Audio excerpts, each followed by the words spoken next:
Hi, I'm Richard. We're at the Open Air Blues Festival in Brezoi. With me, Connor Selby. His soul-soaked vocals, introspective songwriting, and deft guitar work make Connor Selby a rising UK star. You were born in Essex, but also raised stateside in Connecticut, and you lived in Dubai. How have these cultural experiences influenced your identity in music? So when I lived in America, I was very young, so I'm not sure if that has necessarily had a big impact on me. But when I moved to Dubai, I was a bit older. I think I was about 10 or 11, and that's a pretty formative stage of anyone's life, I think. And moving to a new country, particularly a place like Dubai, a whole other continent.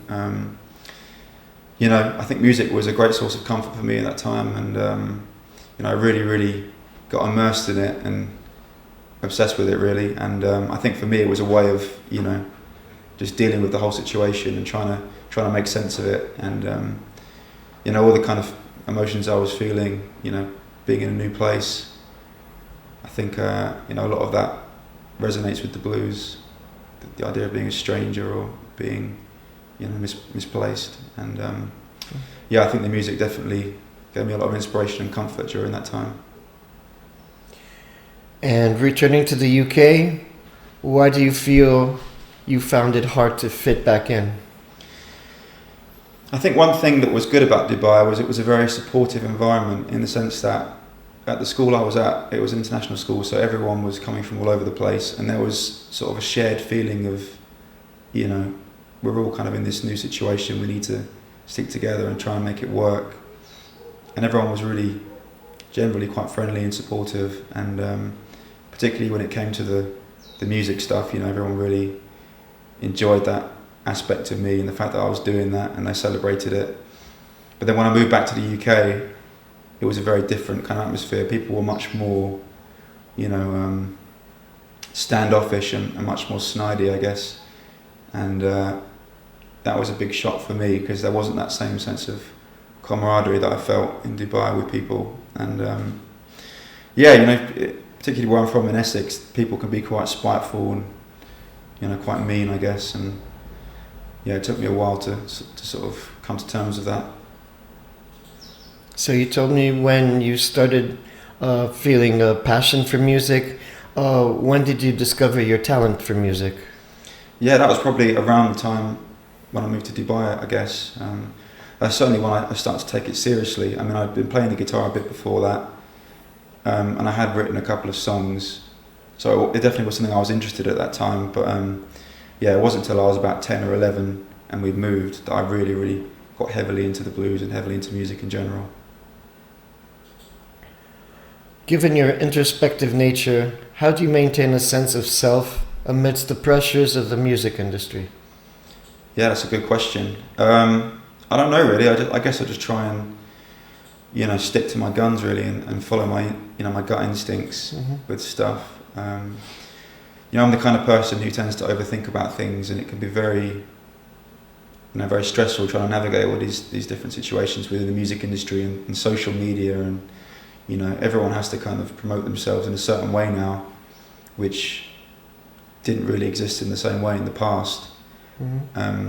And it suits certain people really well, and they've managed to flourish in that kind of environment, but it doesn't really suit me and my personality. But I think whatever you do in life, as long as you're true to yourself and you stick to your instincts, then in the long run it's going to work out. And Ray Charles was a major influence for you. What aspects of his music resonate with you the most? Yeah, I think he's a good example of that, really, because he's definitely an artist who, obviously came from abject poverty and horrible circumstances, but through his sheer will and determination, and being someone who had a handicap, he was still able to navigate the world in his terms and do what he wanted to do, and obviously become a legend doing it. And I've always been inspired by that and his strength of character and his strength of mind. But when it comes to the music specifically, he's always I mean, for me, he kind of represents all the different aspects of music that I love put in a perfect package, if that makes sense. Like, he plays blues, he plays jazz. You know, obviously he invented soul and R&B, country and western, even all these different forms of American music, which I love. He amalgamated in his own very unique and idiosyncratic style, which I love. And you know, there's a certain rawness to his music, a directness to it, which I really love and appreciate. And just the emphasis he puts on phrasing and emotion in the way he sings and the way he plays, you know. That's something that I've always been really interested in, like, you know, choosing the right notes in the right places, and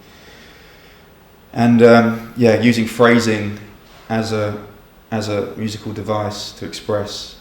You know, that's something I really love. That was very well said. You're a very educated person. No, thanks. Thank you. Your upcoming album, The Truth Comes Out Eventually, suggests a deep personal exploration. Can you share how this project is different from your previous work? Yeah, so the way I see this new album, it's kind of similar to the last album in certain respects, but the way I think it's a significant, you know, upgrade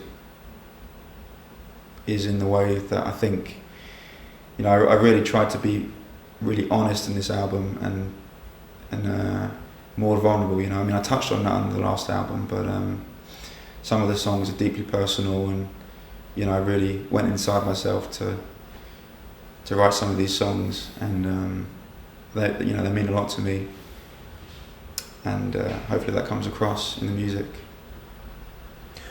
You introduced horns and a Hammond organ in one of your recent singles called Someone. Will you capture, or will you try to capture that feeling on stage tonight? Yeah, 100%. I mean, we're not going to have a horn section, unfortunately, because you know, the economics of trying to bring a horn section everywhere you go, unfortunately, are beyond my reach at this stage. But yeah, we're certainly going to try and capture the energy, and you know, that song in particular is a song that does have a lot of energy, and it's, you know, it's quite an upbeat song, and yeah, we're certainly going to try and capture some of what was on the record. In fact, we'll probably exceed it in some ways. I think on stage things always kind of, you know, get exaggerated one way or another.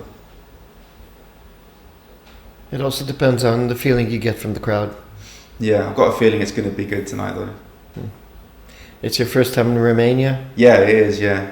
Really happy to be here, though, and really grateful to be at this wonderful festival. You just arrived last night and you haven't seen much yet.